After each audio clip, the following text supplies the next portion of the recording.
Hey guys, what's up? It's Quadry Cubed. Today, I'm going to be explaining how to get a better understanding of the 5x5 and the difference between 5x5 and the 4x4.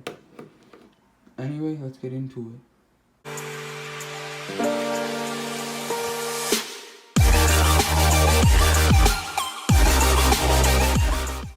Before I start this video, I want to give a shout out to Muhammad Ali for being our first comment in our last video. He also has a YouTube channel, so you should go check that out. Now we can actually get into the video. The main difference between the 5x5 and the 4x4 is that one is a 5x5 and the other is a 4x4. But that's not saying much. But the real difference between them is the fact that one is odd and one is even. The 5 is an odd number, the 4x4 is an even number. So since the 4x4 is an even number, you don't really have the center. So like the center, you have to kind of figure out the color scheme, like blue, orange, red, yellow, orange, red, blue, and green, and then white in the front.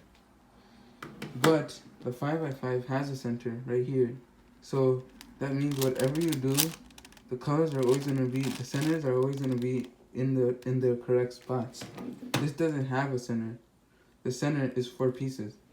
This has a center and it's 1 piece. Every odd number has a center and it's 1 piece. Every even number has a center, but it's more than 1 piece. So it's like 4 pieces, 6 pieces. It just gets bigger from the 4x4. Something else that's similar, but that was not really similar. But something that's similar is that there's edge parity on a 4x4 and that there's edge parity on a 5x5. The thing is though, there's no corner parity, and you get edge parity when you're pairing the edges for the 5x5. Not when you're done with the F2L and you're on OLL. While on the 4x4, you get edge parity when you're on OLL. When you make the centers on a 5x5, it's literally the same thing as a 4x4, except for you have one more extra row. So as you can see, I'm making the center right now for the 5x5. I'm actually not that fast at 5x5, but yeah, so just don't mind me. I'm pretty fast. I know how to solve it. I know how to do some pretty good things on it. And now let's do it on this 4x4.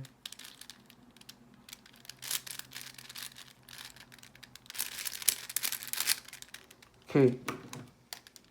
Main difference is that there's one more row, and you can get so many different cases on the 5x5 than on the 4x4, and they're so much harder to do. Like, let's say when you have 2 more centers left.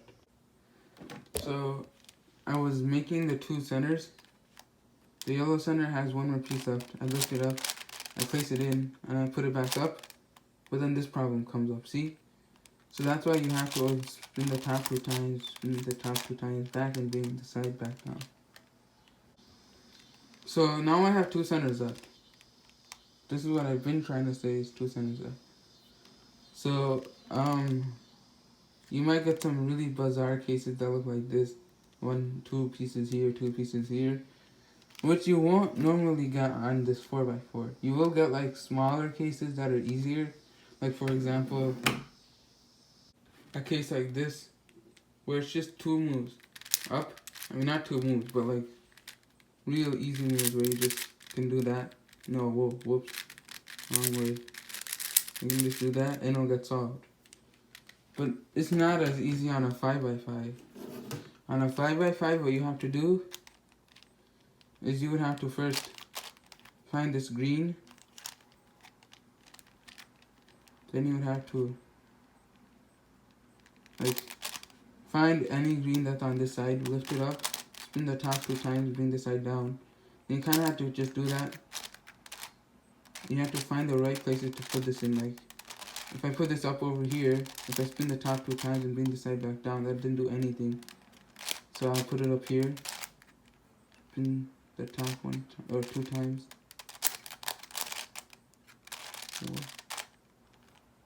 Yeah, and bring it down. And yeah, I'm kind of getting somewhere. Doesn't look like it, but I am getting somewhere.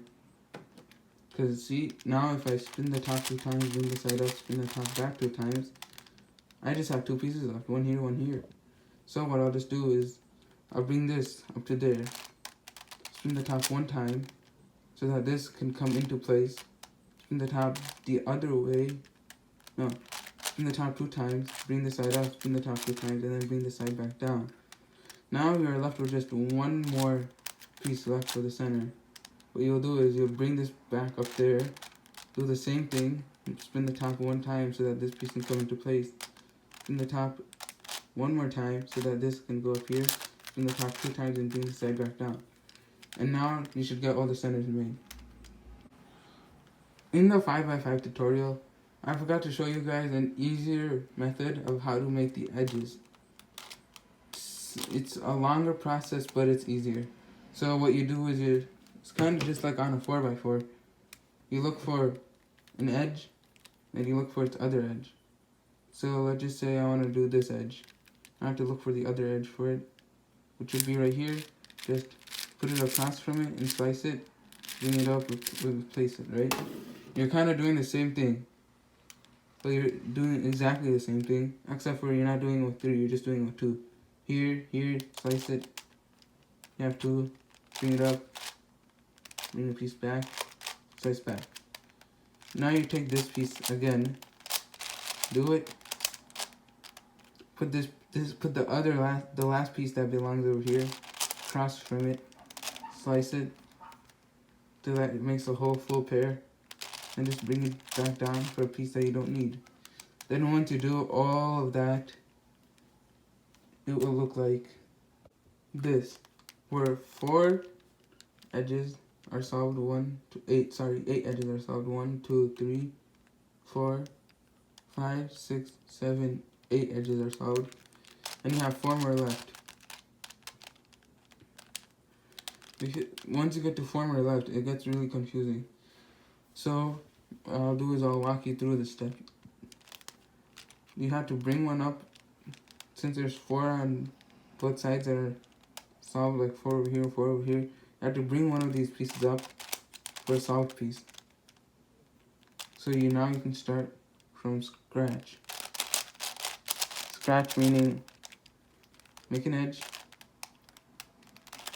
bring it up, bring the useless piece down, slice it back, and I got pretty lucky here. I actually got this to be solved, and I have 9 edges now, but just for your sake, I will bring this down. Now I have pieces that I don't need, okay?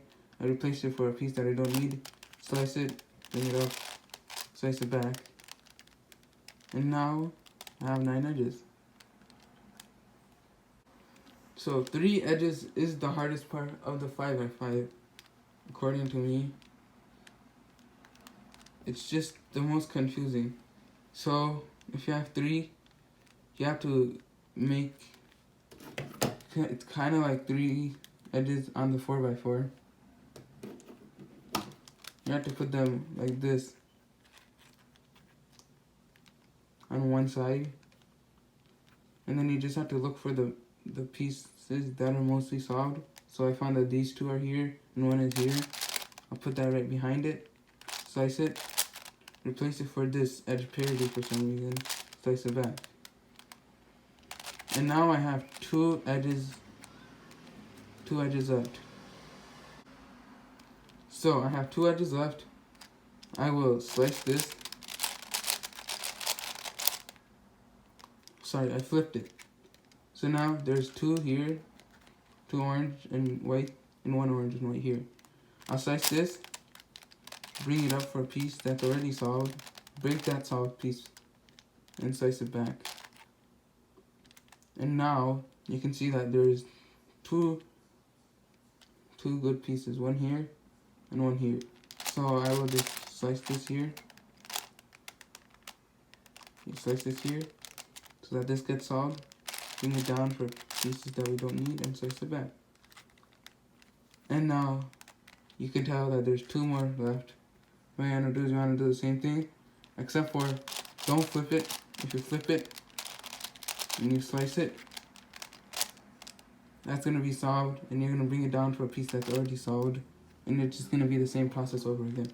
So what you want to do is you want to make it so that the blue and this blue is across from each other, and this one is still in the same place. So you want to slice it this time, so that now it's kind of like this. Bring it up, bring it down for a solid piece, and slice it back. Now you have 3 pieces left. This is where edge parity comes along. You slice this, bring it down to a piece that you don't need, and if you put this down just like this, it's gonna mess up the whole thing. So you have to think about it like this.